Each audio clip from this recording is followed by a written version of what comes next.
بسم اللہ الرحمن الرحیم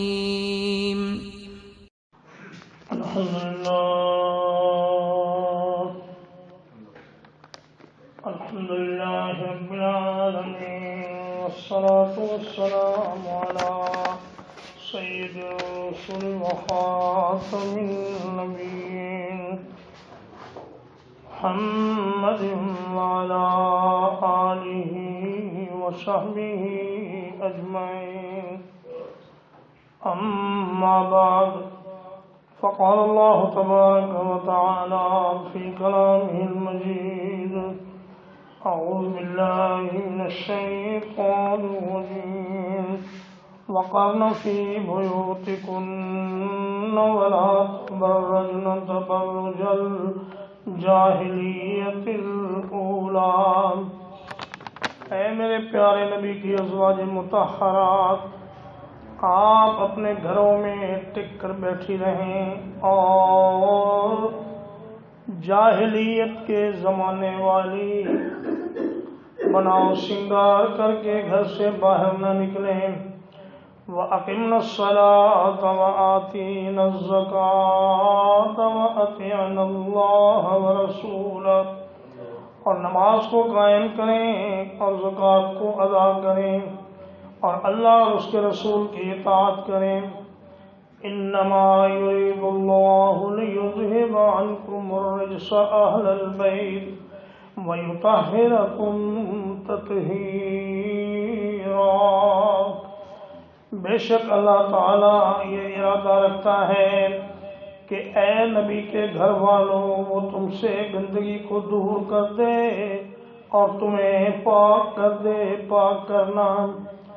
وَاذْكُرْنَ مَا يُتْلَى فِي بُيُوتِكُنَّ مِنْ آيَاتِ اللَّهِ وَالْحِكْمَةِ، اور ان آیات کو اور ان احادیث کو یاد کرو جو نبی علیہ الصلوۃ والسلام پر نازل ہوتی ہیں اور آپ کے گھروں میں پڑھی جاتی ہیں۔ ان اللہ کان لطیفا خبیرا، بے شک اللہ تعالی بہت ہی باریک بین اور خبردار ہے۔ پیارے بھائیوں، جو آپ حضرات کے سامنے تلاوت کی گئی ہے، اس میں اللہ رب العزت یہ فرما رہے ہیں کہ وَقَرْنَ فِي بُيُوتِكُنَّ، اے پیغمبر کی بیویوں، اے امہات المومنین، آپ اپنے گھروں میں عزت و وقار سے رہیں۔ کرنا کا مادہ اگر تو ہونا قرارن، آرام سے بیٹھنا، سکون کر کے گھر میں بیٹھنا، یا پھر اس کا مادہ ہے وقار۔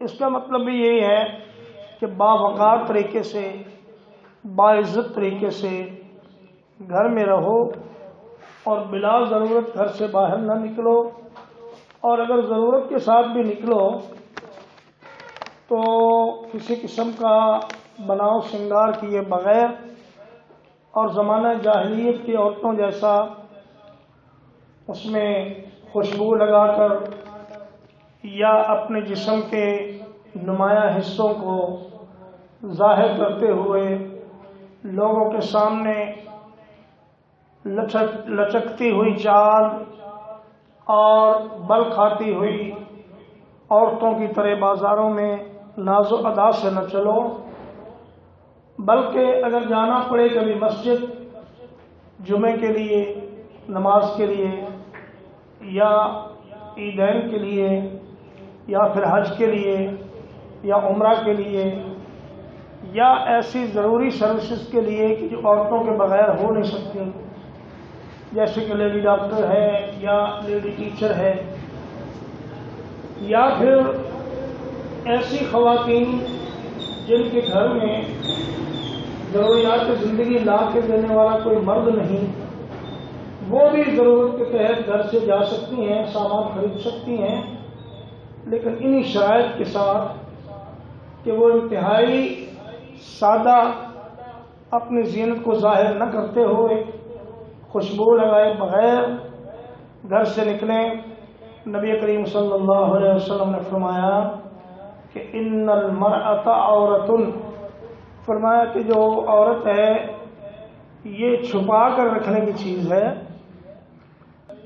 فَإِذَا خَرَجَتْ مِن بَيْتِهَا اسْتَشْرَفَهَا الشَّيْطَانُ، جب عورت گھر سے نکلتی ہے تو شیطان اس کے پیچھے لگ جاتا ہے اور اس کو زیادہ دلکش بنا کر غیر مردوں کے سامنے پیش کرنے کی کوشش کرتا ہے۔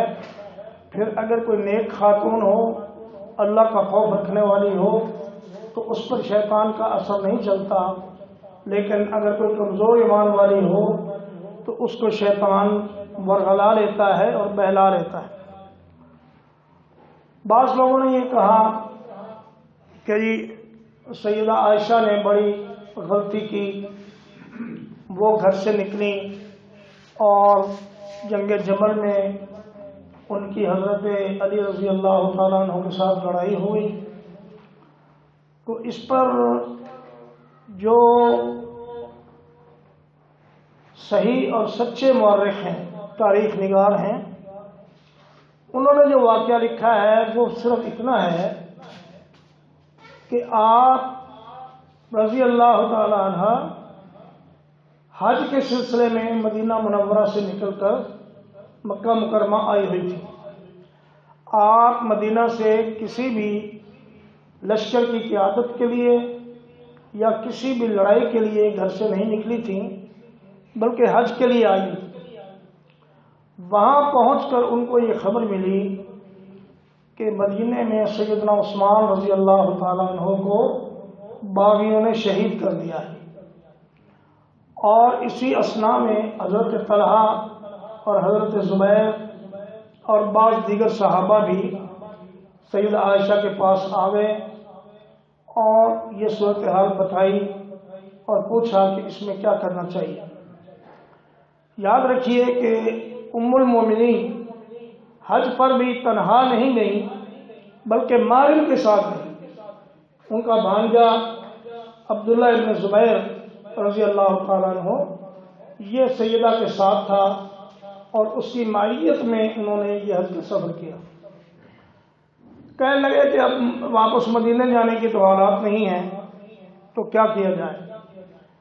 یہی مشورہ ہوا کہ بصرے میں چلتے ہیں، وہاں چونکہ امن ہے اور وہاں کچھ ایسے لشکر بھی ہیں جو ہمارا اس مطالبے میں ہماری تائید کریں گے کہ سیدنا عثمان کے قاتلوں کو سزا دی جائے۔ حضرت علی رضی اللہ تعالیٰ عنہ نے فرمایا کہ مجھے اس بات کا اچھی طرح پتہ ہے کہ ان قاتلوں کو سزا دینی چاہیے، لیکن اس وقت صورتحال یہ ہے کہ وہ میرے لشکر میں آ کر شامل ہو گئے ہیں، اور اگر ہم ان کو سزا دینے لگیں گے تو لشکر میں ایک بغاوت کی کیفیت پیدا ہو جائے گی۔ چنانچہ بھی یہ بات چیت ہو رہی تھی کہ قاتلین عثمان نے یہ سوچا کہ اگر ان کی مصالحت ہو گئی تو ہم تو مارے گئے۔ ایک دن جب اس صلح کے اعلان میں باقی تھا تو راتوں رات ان میں سے کچھ لوگ بصرے کے لشکر میں شامل ہو گئے اور کچھ لوگ کوفے کے لشکر میں شامل ہو گئے حضرت علی رضی اللہ تعالیٰ عنہ کے ساتھ۔ اب رات کی تنہائی میں انہوں نے ان پر اور انہوں نے ان پر جو فسادی شامل تھے انہوں نے تیر اندازی شروع کر دی۔ اس سے یہ غلط فہمی پیدا ہو گئی کہ بھئی صلح کی بات چیت کی، انہوں نے مخالفت کی اور ہمارے ساتھ بد عہدی کی اور لڑائی شروع کر دی۔ تو اس لڑائی میں بہت سے صحابہ کرام شہید ہو گئے۔ حضرت علی رضی اللہ تعالیٰ عنہ نے جب ان کی لاشوں کو دیکھا تو فرمایا یا لیتنی مت قبل ھذا وکنت نسیا منسیا، اے کاش یہ منظر دیکھنے سے پہلے میں اس دنیا سے جا چکا ہوتا اور مجھے لوگ بھول بھلا گئے ہوتے، میرا نام بھی کسی کو یاد نہ ہوتا۔ اتنے آپ رنجیدہ ہوئے۔ اس کے بعد حضرت علی نے سیدہ عائشہ کو پورے احترام کے ساتھ اور وقار کے ساتھ خواتین کی معیت میں مدینہ منورہ روانہ کر دیا، اور ان کے تمام قیدیوں کو چھوڑ دیا، کسی کو بھی انہوں نے قیدی نہ بنایا۔ تو حضرت عائشہ خود بھی اس اپنے واقعے پر جب یہ آیت پڑھتی تو اتنا زار و قطار روتی کہ ان کا دوپٹہ ان کے آنسوؤں سے بھیگ جاتا۔ انہیں شدید اس بات کا احساس تھا کہ یہ ان سے خطا ہوئی ہے اور اس موقع پر انہیں بصرے میں نہیں جانا چاہیے تھا۔ تو فرمایا کہ تم لوگ برج کہتے ہیں ہر اونچی جگہ کو، اسی لیے آپ نے دیکھا برج الخلیفہ دبئی میں بہت اونچی عمارت کا نام ہے، اور بارجہ اس کشتی کو کہتے ہیں جو بادبان سے چلتی ہے، اس کو بھی بارجہ اس لیے کہا جاتا ہے کہ اس کے بادبان بڑے نمایاں ہوتے ہیں، بلند ہوتے ہیں اور دور سے نظر آ جاتے ہیں۔ تو تبرج کا معنی یہ ہوا کہ اپنے جسم کے ابھرے ہوئے حصوں کو مردوں کے سامنے ظاہر کرنا۔ فرمایا یہ کام نیک بیویوں پر ان کے لیے جائز نہیں ہے۔ وَأَقِمْنَا الصَّلَاةَ، نماز قائم کرو، وَآتِينَا الزَّكَاةَ، اور زکوٰۃ ادا کرو۔ نماز کے بارے میں بھی نبی کریم صلی اللہ علیہ وسلم نے فرمایا کہ عورت کا کمرہ اس کے گھر کے صحن سے بہتر ہے، اور اس کے گھر کا صحن مسجد سے اس کے لیے بہتر ہے نماز پڑھنے کے لیے۔ مسجد میں آنے کی صرف اجازت ہے، مسجد میں آنے کا حکم نہیں ہے۔ اگر کوئی عورت گھر میں نماز پڑھے تو یہ اس کے لیے زیادہ افضل ہے اور زیادہ اللہ کی رضا کا باعث ہے۔ وَأَطِعْنَا اللَّهَ وَرَسُولَهُ، اللہ اور اس کے رسول کی تابعداری کرو۔ إِنَّمَا يُرِيدُ اللَّهُ لِيُذْهِبَ عَنكُمُ الرِّجْسَ أَهْلَ الْبَيْتِ، اے گھر والیوں، نبی کی گھر والیوں، اللہ یہ چاہتا ہے کہ وہ تم سے گندگی کو دور کر دے، گناہ کی گندگی، اور تمہیں پاک صاف کر دے۔ اب بعض لوگوں نے یہ کہا کہ اس سے مراد صرف ازواج مطہرات ہیں، باقی اور کوئی نہیں۔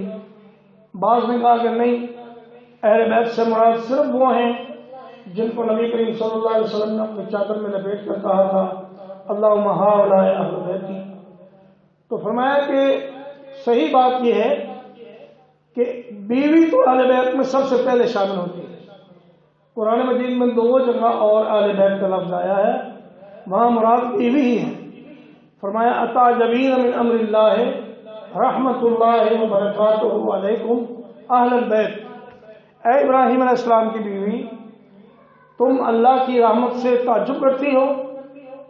اور ایک جگہ اہل بیت کا لفظ اس وقت آیا جب موسیٰ علیہ السلام کی بہن نے فرعون کے سپاہیوں کو کہا کہ هل ادلکم علی اہل بیت یکفلونہ لکم، میں تمہیں ایک ایسے گھر والوں کی نشاندہی نہ کروں جو اس بچے کو دودھ پلائے۔ اس سے مراد بھی اس گھر کی عورت ہی تھی۔ تو سچ بات یہ ہے کہ عورتیں بدرجہ اولا اہل بیت میں شامل ہیں، اور چونکہ ان کو نبی کریم صلی اللہ علیہ وسلم نے اہل بیت میں شامل کیا تھا، اس لیے فرمایا کہ یا اللہ یہ بھی میرے اہل بیت میں سے ہیں اور ان پر تو اپنا رحم اور کرم فرما۔ ورنہ یہ نسل تو تھی حضرت علی کی، اور حضرت علی ابو طالب کے بیٹے تھے، نبی کریم صلی اللہ علیہ وسلم کی نسل نہیں تھی، لیکن آپ نے اپنی بیٹی کی اولاد کو بھی اپنی نسل قرار دیا اور ان کو اس چادر میں لے کر یہ فرمایا کہ یہ میرے اہل بیت ہیں۔ اس موقع پر سیدہ ام سلمہ رضی اللہ تعالیٰ عنہ نے کہا کہ یا رسول اللہ مجھے بھی ان میں شامل کر لیجئے۔ آپ نے فرمایا تم تو پہلے ہی ان میں شامل ہو، چونکہ تم گھر والی ہو اور اہل بیت میں گھر والیاں شامل ہوتی ہیں۔ حضرت عائشہ سے بھی یہی فرمایا کہ تم بھی پہلے اہل بیت میں شامل ہو۔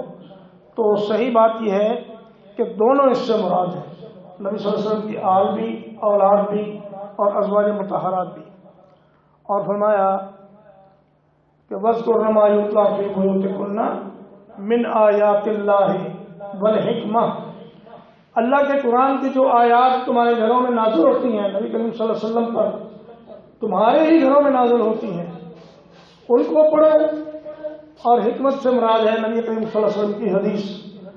حدیث بھی اللہ کی وحی ہے، قرآن بھی اللہ کی وحی ہے، فرمایا قرآن کو بھی پڑھو، اس کو یاد کرو، اور بس کرنا ایک معنی یہ بھی ہے کہ اس کو آگے بیان کرو۔ قرآن کو پڑھو، یاد کرو، اس پر عمل کرو، اور اس کو لوگوں کے سامنے بیان کرو۔ اور حدیث کا بھی یہی معاملہ ہے، ان اللہ کان لطیفا خبیرا، بے شک اللہ تعالیٰ بہت ہی باریک بین ہے اور بہت ہی خبردار ہے۔